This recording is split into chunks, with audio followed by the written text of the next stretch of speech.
As we were saying, it's the first time the House will have heard from the PM since those events of Friday morning.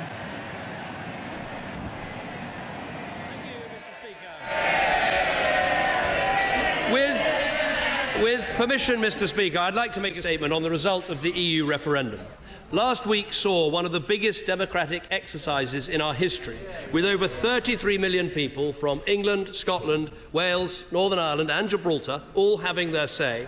We should be proud of our parliamentary democracy, but it is right when we consider questions of this magnitude, we don't just leave it to politicians, but rather listen directly to the people. And that is why members from across this House voted for a referendum by a margin of almost 6-1. And while I talk about this House, let me welcome the new member for Tooting to her place. Yeah. I think I'd advise her to keep her mobile phone on. She might be in the shadow cabinet by the end of the day.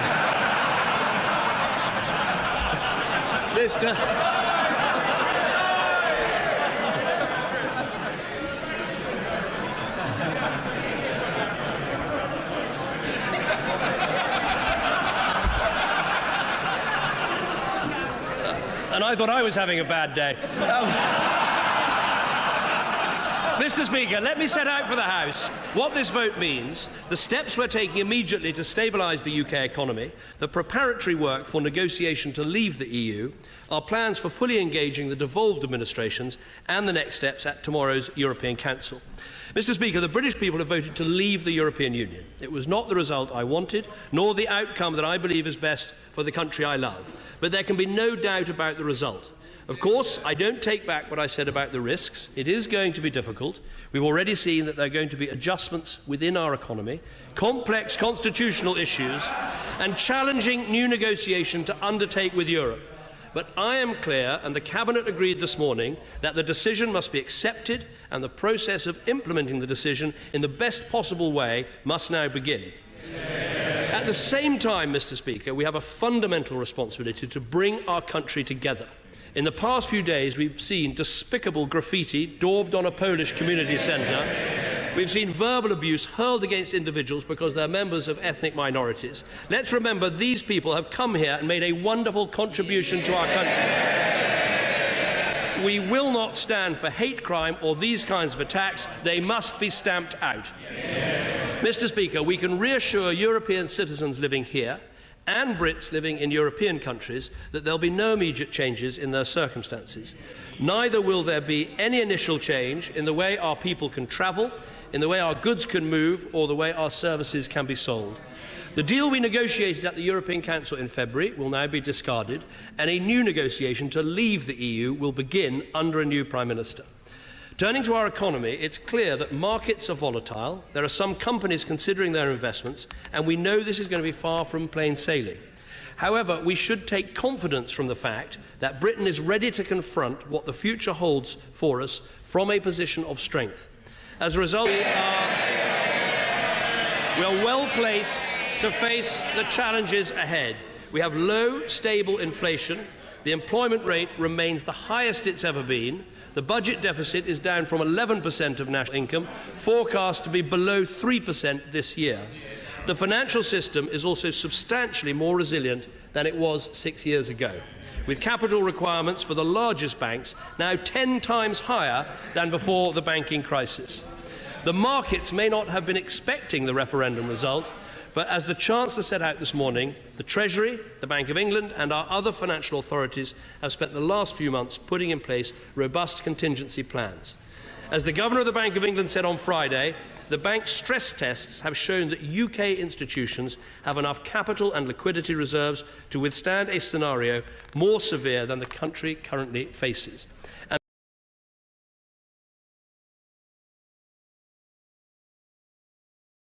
And the bank can make available £250 billion of additional funds if it needs to support banks and markets. In the coming days, the Treasury, the Bank of England and the Financial Conduct Authority will continue to be in very close contact. They have contingency plans in place to maintain financial stability, and they will not hesitate to take further measures if required. Turning to preparations for negotiating our exit from the EU, the Cabinet met this morning and agreed the creation of a new EU unit in Whitehall. This will bring together officials and policy expertise from across the Cabinet Office, Treasury, Foreign Office and business departments. Clearly, this will be the most complex and most important task that the British Civil Service has undertaken in decades. So the new unit will sit at the heart of government and be led and staffed by the best and brightest from across our civil service. It will report to the whole Cabinet on delivering the outcome of the referendum, advising on transitional issues and exploring objectively options for our future relationship with Europe and the rest of the world from outside the EU. And it will be responsible for ensuring that the new Prime Minister has the best possible advice from the moment of their arrival. Mr. Speaker, I know that colleagues on all sides of the House will want to contribute to how we prepare and execute the new negotiation to leave the EU.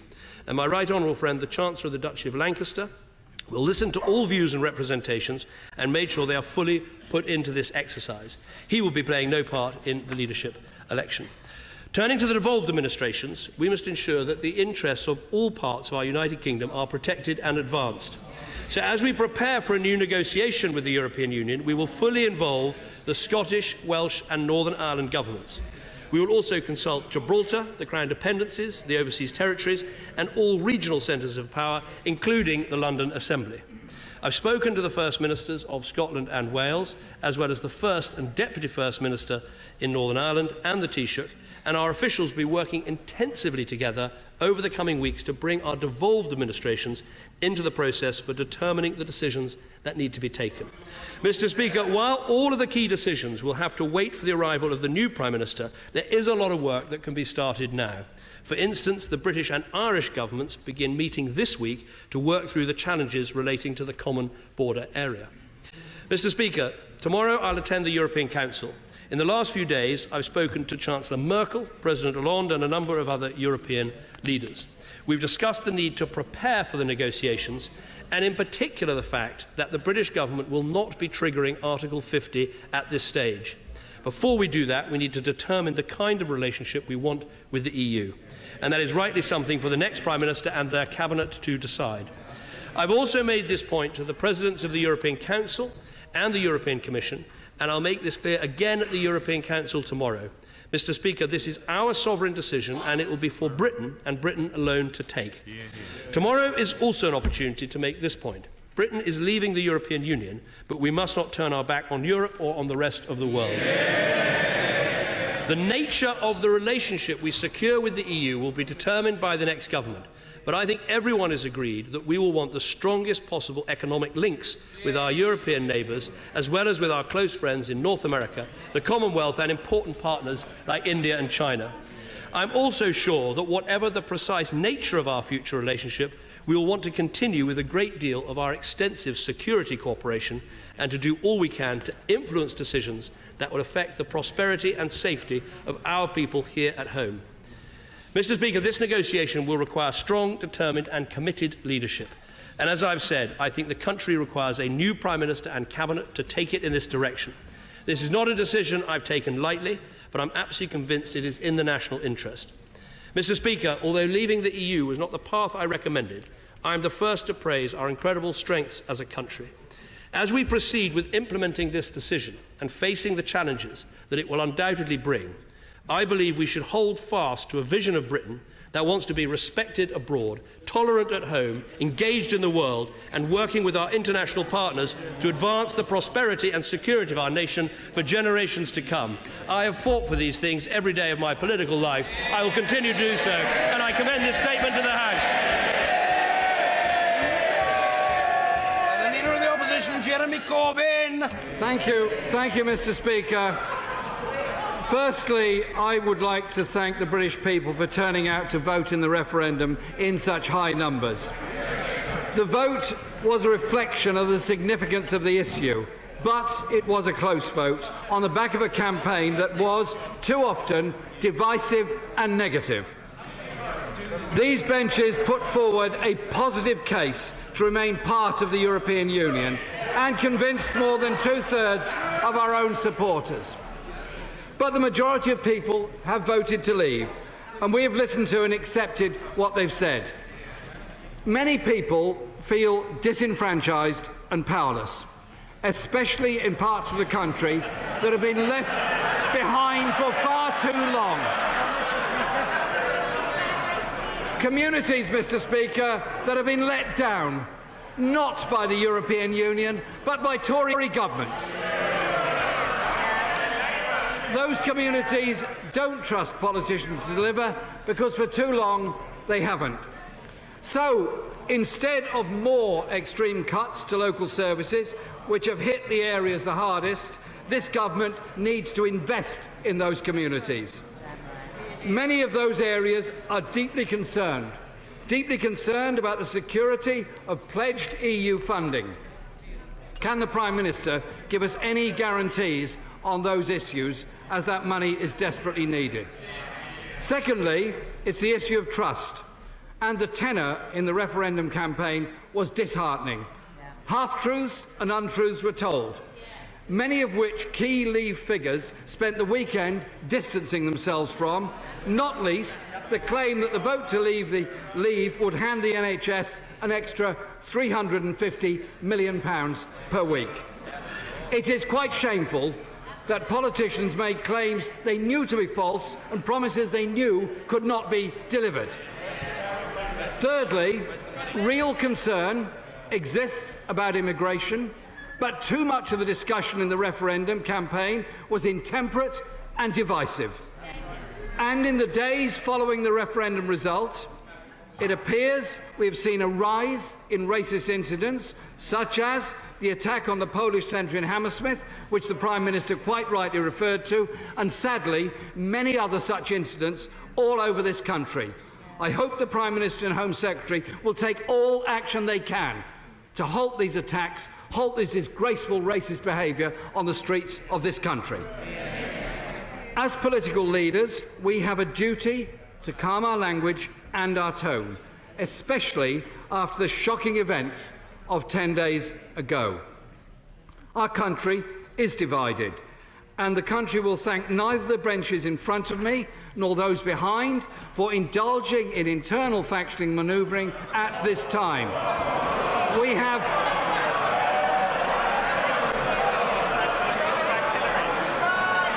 Mr. Speaker, we have serious matters to discuss in this House and in the country. And I want to accommodate as many as possible of those colleagues who wish to question the Prime Minister. Matters are just slowed up if people make a lot of noise. I've got plenty of time. I don't know whether other people have. Jeremy Corbyn. Thank you, Mr. Speaker. It does appear that neither wing of the Tory government has an exit plan, which is why we're insisting that the Labour Party be fully engaged in the negotiations that lie ahead.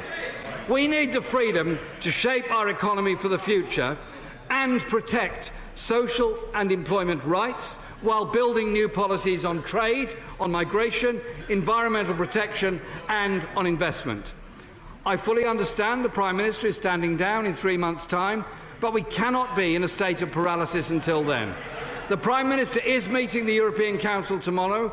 I hope he's going to say that negotiations will begin so we know what's going on, rather than being delayed until October. We as a House have a duty to act in the national interest and ensure we get the best agreements for our constituents. Will the Prime Minister today confirm that in the light of the economic turmoil, the Chancellor will announce at least a suspension, preferably the termination, of his now even more counterproductive fiscal rule? What the economy needs now is a clear plan for investment, particularly in those communities that have been so damaged by this government and sent such a very strong message to all of us last week. Will he specifically rule out tax rises or further cuts to public services that were threatened in the pre-referendum? I welcome his assurances on the uncertainty felt by many EU nationals currently working in our economy, including the 52,000 who work so well and help our National Health Service to provide the service we all need. It is welcome that the Prime Minister is consulting with the leaders of devolved administrations, and I hope with the Mayor of London too, a city for which the implications are huge. We must act in the public interest and support measures to reduce volatility. I welcome market